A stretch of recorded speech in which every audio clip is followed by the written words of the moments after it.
Hi, welcome to Mother-Daughter Projects. I'm Vicki. Today I'm making an epoxy charcuterie board using a new bubble blower technique. First, I quickly fill the silicone mold with bubbles to overflowing. Work quick, those bubbles don't last.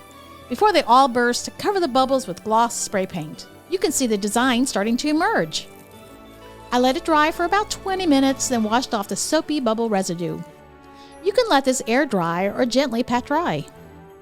I didn't know which glitter I wanted to use, so I tested them to see which I liked the best with the green paint. The holographic chunky blue glitter was the winner.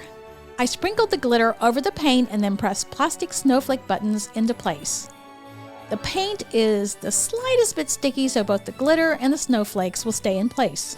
I mixed up some Total Boat tabletop epoxy and poured this into the mold.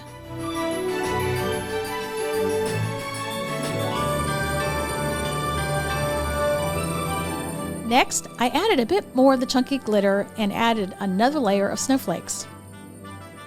I didn't push these down as I wanted them to appear to be floating in the middle layer. Once the first layer of epoxy was dry, I added another layer. I spread it out and then used a heat gun to pop the bubbles.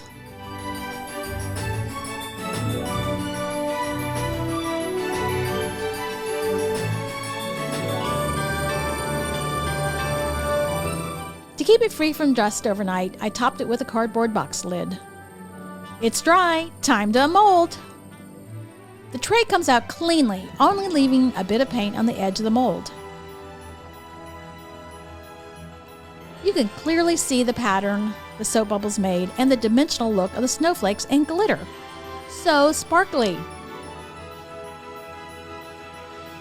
Please like and subscribe so you'll get notifications of all our new projects. Thanks for joining.